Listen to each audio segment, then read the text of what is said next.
Oi gente, tudo bem com vocês? Meu nome é Eduarda, sejam bem-vindos a mais um vídeo. E hoje então a gente vai gravar o quarto vídeo sobre o mangá Monster, em que eu faço todos os comentários ao longo da história, né? Eu falo pra vocês o que acontece e vou fazendo alguns comentários extras. São tipos de vídeos que eu tô fazendo desde o primeiro, pretendo fazer até o último. Tem spoilers, então tome cuidado. No início desse quarto volume, a gente vai ter um foco bastante forte no Richard, que é o detetive contratado pelo vampiro de Bayer, né? O Sr. Schwald, para investigar sobre o suposto suicídio/assassinato estranho do menino que se dizia ser filho dele. E a gente descobre que a história do Richard ela é um pouco triste, porque ele foi afastado do seu trabalho como policial por aparentemente ter matado um menino no meio de um assalto, no meio do trabalho dele, e ele estava bêbado quando ele fez isso. Então ele perdeu o emprego, a mulher dele se separou dele e a filha dele não quer ter mais contato com ele. Desde então ele faz tratamento com um psiquiatra, que é o doutor Reichwein, por causa do vício dele em bebida. Atualmente na história ele tá no meio de uma recuperação, ele tá evoluindo bastante, tá conseguindo se reaproximar com a filha, né?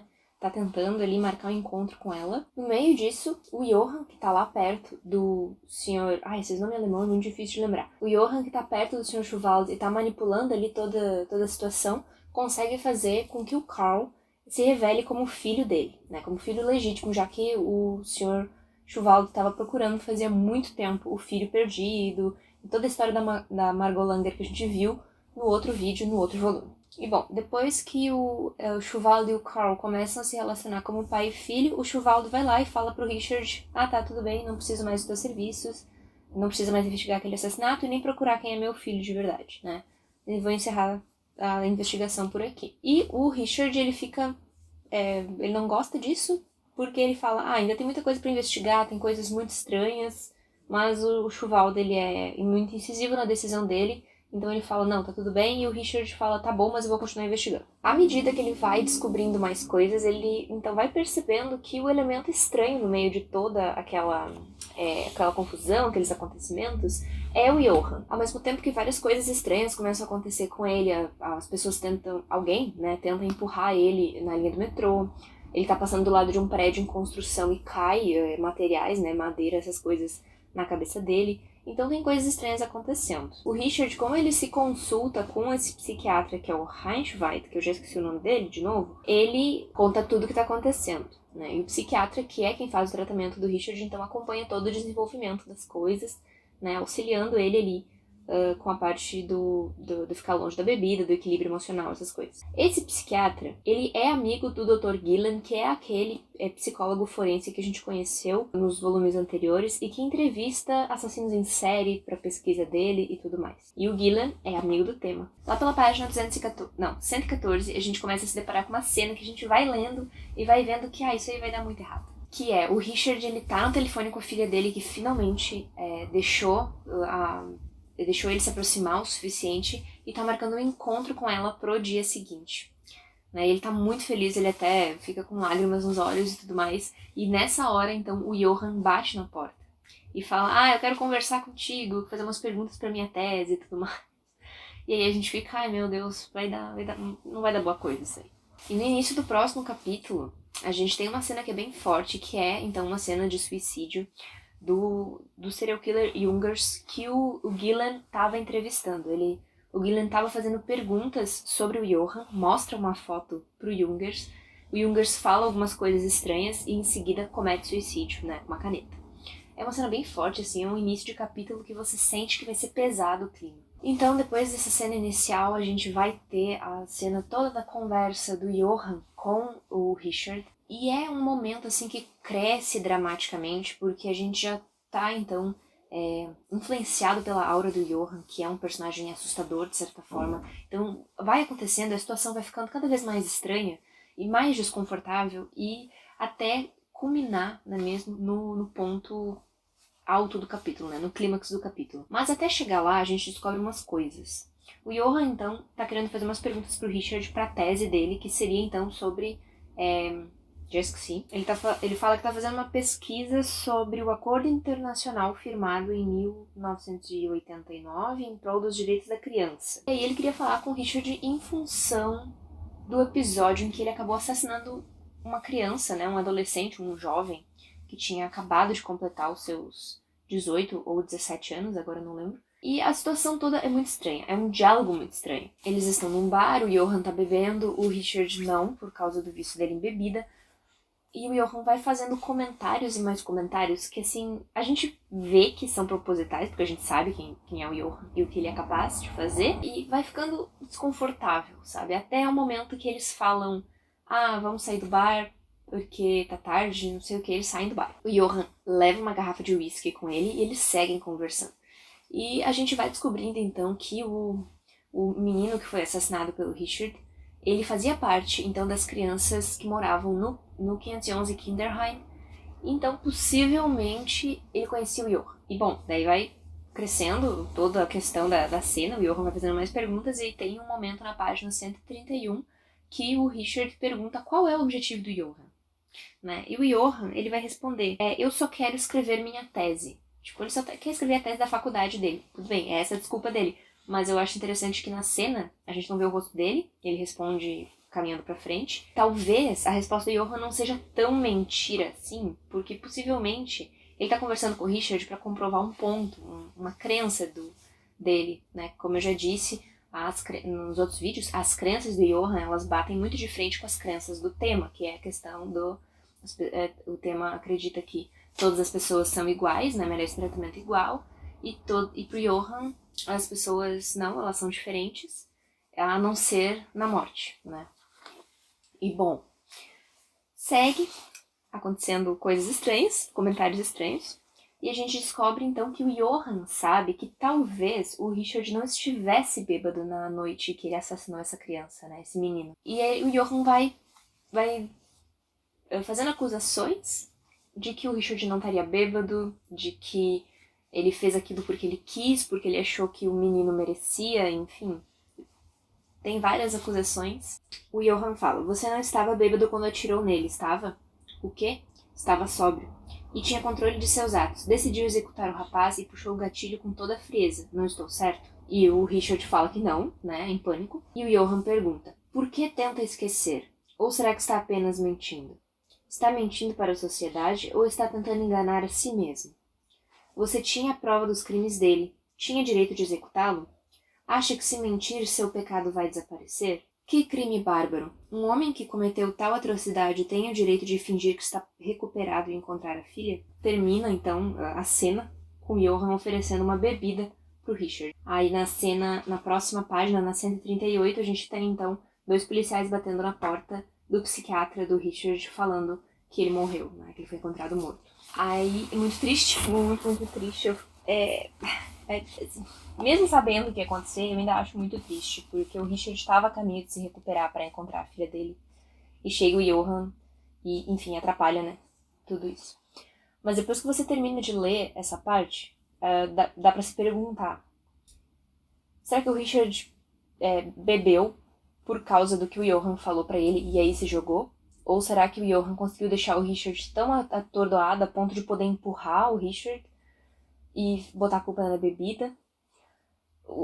A gente não sabe exatamente o que aconteceu. A gente sabe que se foi um suicídio, né, se foi o Richard pulando por vontade própria do prédio, né, bebendo e depois pulando, o Johan com certeza induziu ele, né? E como que se prova algo? Como que prova que alguém induziu outra pessoa a cometer suicídio? Que em tese seria assassinato. Não tem como saber com certeza, mas a gente pode então inferir que se não fosse o Johan, o Richard nunca teria tirado a própria vida. Ainda mais um dia antes de encontrar a filha, pela primeira vez depois de muito tempo. E bom, é essa mesma conclusão que o psiquiatra Reinschwein e o psicólogo Gillen, eles chegam, né? Eles acham que o Richard não teria cometido suicídio um dia antes de se encontrar com a filha. Ele estava fazendo um progresso muito bom, ele não teria feito isso por vontade própria.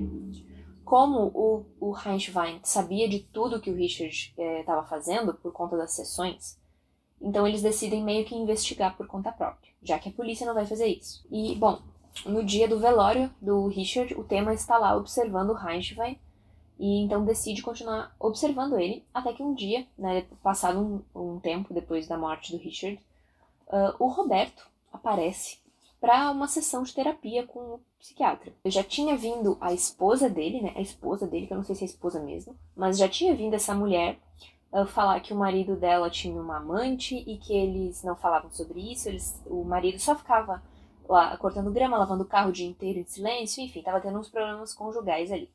Aí o Roberto vai no mesmo psiquiatra que essa esposa dele, que até agora eu não sei se ele casou mesmo com a mulher ou se ele só pagou a mulher pra fingir que era a esposa dele, enfim, ter uma desculpa pra encontrar o Dr. Richard.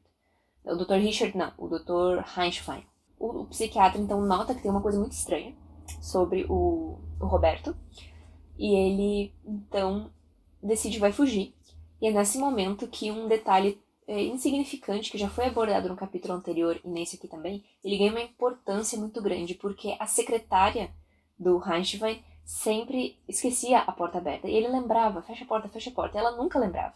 Então, nesse dia que ele precisou fugir do Roberto, ele rezou, por favor, que a minha secretária tenha esquecido a porta aberta, e ela esqueceu.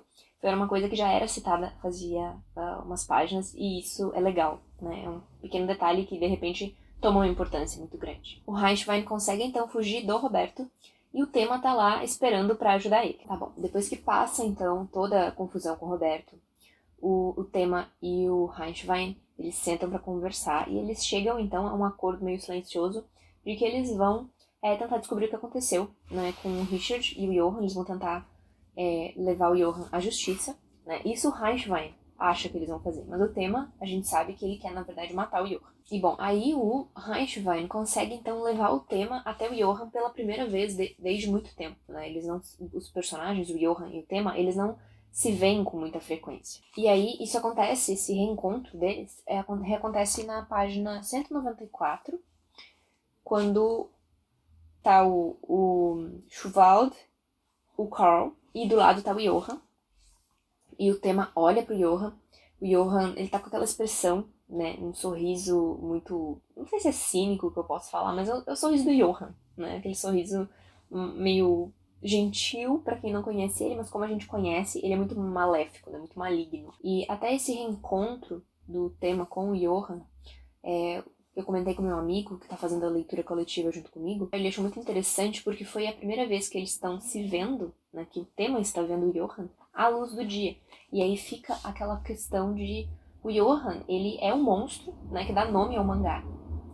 Ele é uma pessoa capaz de atos horríveis, a gente já viu, e mesmo assim ele anda à luz do dia, né? Mesmo assim ele caminha entre as pessoas normais, mesmo assim ele tem um sorriso muito bonito, ele é uma pessoa muito atraente, é uma pessoa que, né, no anime ele tem um tom de voz muito calmo, e mesmo assim ele tá aí, né? Ele tá andando por aí, solto, e ele não é um monstro, ele não parece um monstro. Então fica esse contraste, assim, ele é uma pessoa normal que é capaz de coisas horríveis. O que deixa ele assustador é justamente essa capacidade de sair à luz do dia e não as pessoas não enxergarem o que ele realmente é. E bom, desde esse reencontro, então, o Tema começa a procurar meios, né, de matar o Johann, numa situação que seja favorável para ele. Temos um respiro, então, no capítulo 60, que é um capítulo que eu gosto bastante, porque ele foca no Lung, né? E o Lung é aquela coisa chata que vocês já conhecem, e é um diálogo muito interessante, porque o Lung chega lá, querendo informações sobre o Tema, onde é que ele tá, o que ele anda fazendo, qual foi a última vez que o Gillen falou com ele, e o Gillen, então, tenta convencer o Lung de que ele tá errado, né, com relação ao Tema, de que não é o Tema que tá fazendo essas coisas, que é a pessoa chamada Johann. E o Lung, obviamente ele não o escuta, o Gillen, ele tá convencido de que o Tema é o assassino, o culpado de todos os assassinatos. E o Gillen fala pra ele, que é uma coisa que eu gosto bastante, que é aquele momento catártico, que é um personagem que a gente não gosta, encara a verdade. Então, é isso. Se me permite, na minha opinião, como psiquiatra, porque não tem um consenso se ele é um psicólogo ou psiquiatra, isso que faz com os dedos é uma forma de compensar sua insegurança.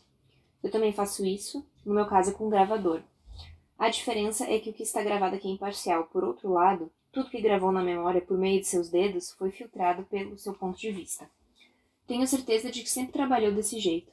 Tudo que seus dedos gravaram está correto. Todos os seus julgamentos são absolutamente isentos de falha. O senhor tem família? Quais são seus hobbies? O senhor tem algum outro interesse além do trabalho? Já cometeu algum equívoco?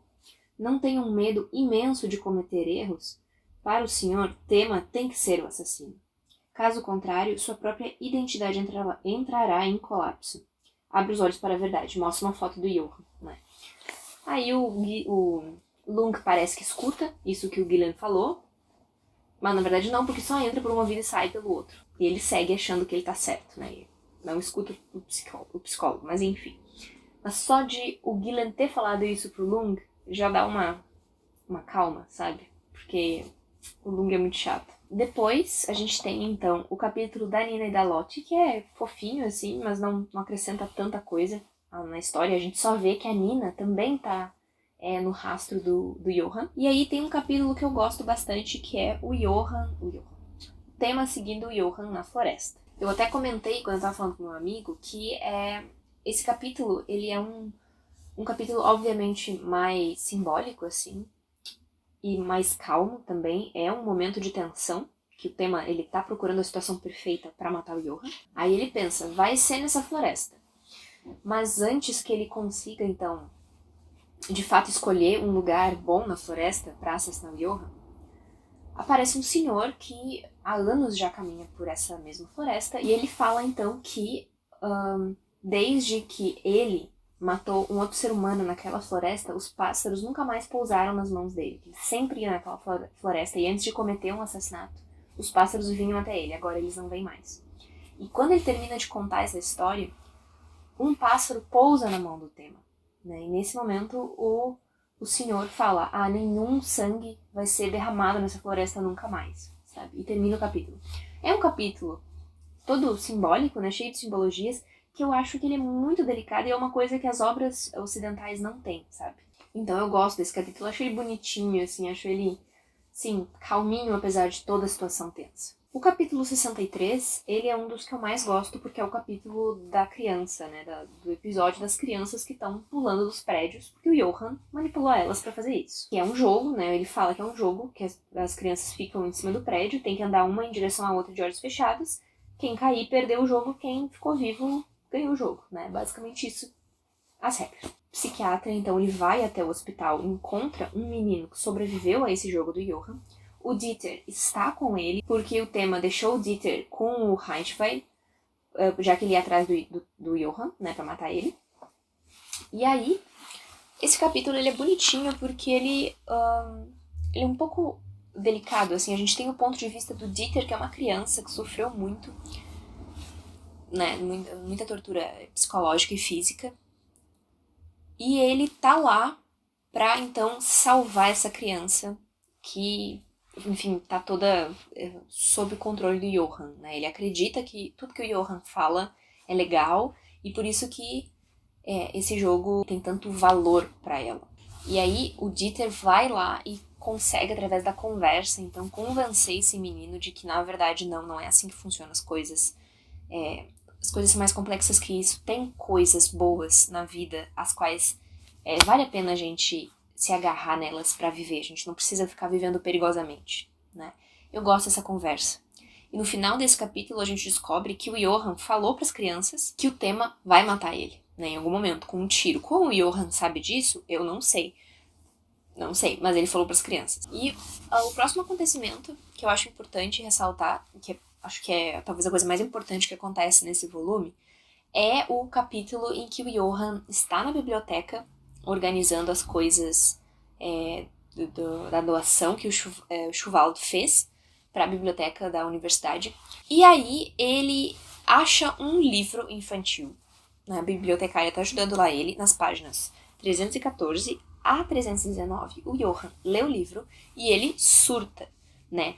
O livro, a gente não sabe que livro é, o que tá falando e tudo mais, mas o livro dá um gatilho no Johan tão forte que ele parece que tem, sei lá, um ataque de pânico, ele passa mal, ele começa a tremer, e ele grita e chora e daí desmaia, né? Isso tudo acontece nas páginas 314 a 319. E eu acho que nesse momento é interessante como que o Urasawa retratou, né, o momento de colapso do Johan, né, o gatilho do Johan, que é a partir do momento em que ele começa a ler o livro, a gente não consegue ver o rosto dele, então a gente não sabe como ele está reagindo à leitura. A primeira coisa que a gente vai ver na página 314 são as mãos dele tremendo, né? É a bibliotecária olhando, e o rosto dele a gente não consegue ver os olhos, e começa a tremer as mãos, depois começa a tremer o corpo inteiro, até que ele grita. E em nenhum momento a gente vê o rosto dele inteiro. O único momento que a gente vê os olhos do Johann é na página 316, e ele tá com lágrimas nos olhos, depois elas caem, e ele desmaia. E apesar de a gente não ver o rosto dele por inteiro em nenhum momento, dá pra ver que ele tá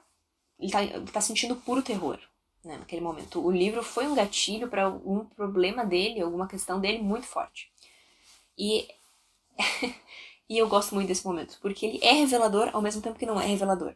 Mas é tão bom ver o Johann ter uma outra expressão que não o sorriso que ele sempre carrega, né? Não o sorriso sempre calmo e é aquele sorriso lá. Parece que ele só tinha aquela cara, mas não. Agora, a gente vê ele sentindo outra coisa. A gente vê ele sentindo uma coisa muito forte, que é o pânico, que é o terror. E nesse momento a gente fica, o que tem nesse livro, né? Quero saber. No próximo volume ele vai aparecer. Mas esse momento do Johann surtando é muito bom, eu gosto bastante. A gente segue acompanhando o Johann e agora ele vai lá então e visita aquela prostituta que fingia ser a Margot Langer, né? E que agora mudou de nome, que eu não sei o nome dela e também não lembro e não me importo.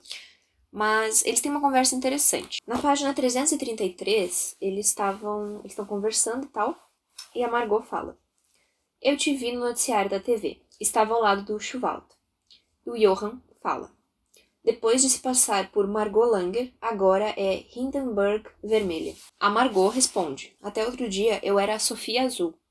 Que importância tem o nome, não é, Johann Liebert? E é nesse momento, esse comentário sobre ela, sobre o nome que ela fez, é o que eu queria ressaltar. Que isso, ele vai ser importante. Acho que nos próximos volumes já vai ter uma certa importância. Quando a gente lê o livro, isso também vai ser importante. Então é Urasawa botando uma coisinha aqui para que nos próximos volumes a gente fica, então é isso, assim, é isso que o Johann tá procurando. A Margot, ela não sabe sobre os verdadeiros planos do Johann, então ela tá lá com o intuito de chantagear ele, o que não dá certo porque o Johann tá sempre trocentos passos à frente das pessoas. Aí tem um momento que acontece, que eles estão conversando e o Johann pergunta pra Margot, então: Sabe qual é a coisa mais assustadora do mundo? Pensei que tinha chegado ao lugar mais escuro das trevas.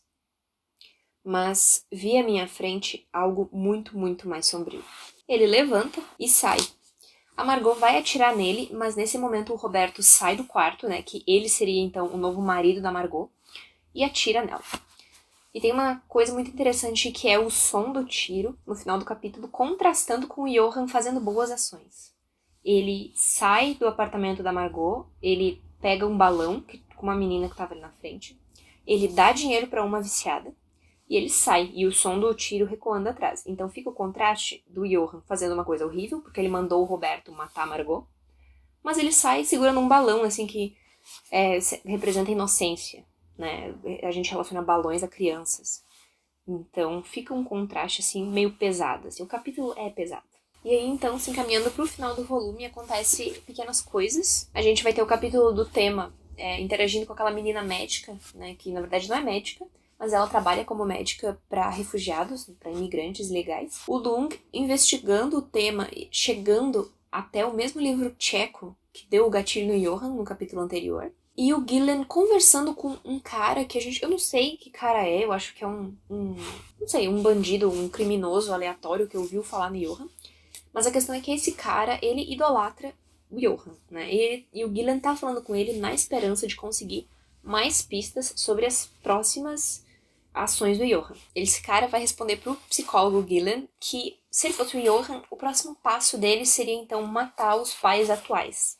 A gente sabe que o Johann já fez isso com os outros pais. O Gillen conta isso pro Heinschwein e o Heinschwein decide ir lá até o casal que adotou o Johann, falar que o Johann é perigoso, que ele fez tudo isso, ele mostra as provas que ele tem, e o casal fica descrente, né? Não acredita muito, mas mesmo não acreditando tanto, a gente vê que eles não se importam com o que vai acontecer, que na verdade eles até podem acreditar no que o Heinschwein tá falando, mas eles não vão fazer nada porque, como eles perderam o filho deles, e com isso que o Johann se aproveitou, o Johann deu a chance para aqueles dois de serem pais, e era isso que eles queriam. Então, se o Johann vai matar eles, não faz diferença, porque eles já realizaram o sonho deles, que era ter um filho. É uma coisa muito triste, muito assustadora, mas é esse o destino desse casal. Como nada tá funcionando, o Reichwein então decide que ele vai simplesmente chegar no Schuwald e vai contar toda a verdade sobre o Johann, e seja o que Deus quiser. Nesse momento, o Tema, ele já tá na biblioteca esperando o evento começar, ele esconde a arma em cima de uma prateleira, ele sobe na prateleira e fica lá esperando o momento em que ele vai poder, então,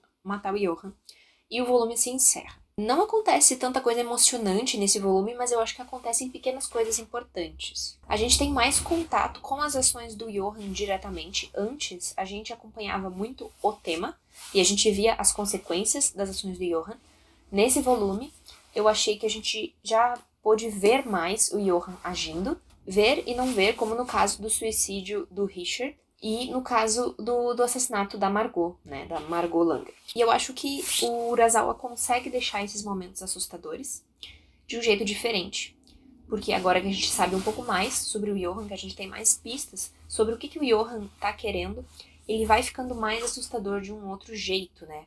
Antes a gente achava ele assustador porque a gente não entendia como ele agia. Agora a gente entende um pouquinho como ele tá agindo e isso torna ele mais assustador ainda, porque a gente vê que é todo um carisma, todo um charme que o Johann tem, todo um poder de manipulação. E a gente teve também 2 momentos em que a gente não vê o Johann sorrindo, que foi, então, o momento do gatilho, em que ele lê o livro e passa mal, e o momento em que ele vai mandar o Roberto matar a Margot, né, terminar com a vida dela, porque agora ela não tem mais utilidade pra ele. Então a gente também vê o Johann quebrar aquela linha de base, vamos dizer assim, do sorriso, né? Agora a gente vê ele em pânico e sério, né? Com uma expressão muito séria. E, eu gosto desse volume, apesar de não acontecer tanta coisa frenética. Assim, a gente acaba tendo, então, descobrindo mais coisas sobre o Johann. E eu acho que isso já vale a pena, porque tentar entender o Johann é um desafio. E eu acho que nos próximos volumes isso vai ficar cada vez mais... vai ficar cada vez mais claro, ao mesmo tempo que um pouco difícil também. Porque o Urasawa, ele não é de explicar. O Johann faz isso porque isso, isso e isso. Né? Ele sempre mostra as justificativas do Johann através de ações. Né? No próximo volume, acredito que o livro vai ser muito importante pra toda a história. Tanto que eu lembro que a primeira vez que eu assisti o anime, eu teve uma boa parte do episódio, se não o episódio inteiro, é reservado pra a gente saber sobre o que se tratava a história do livro que deixou o Johann em pânico. Então eu estou muito feliz, eu acho que esse volume ele é muito bom, eu gosto bastante. E é isso por hoje, então.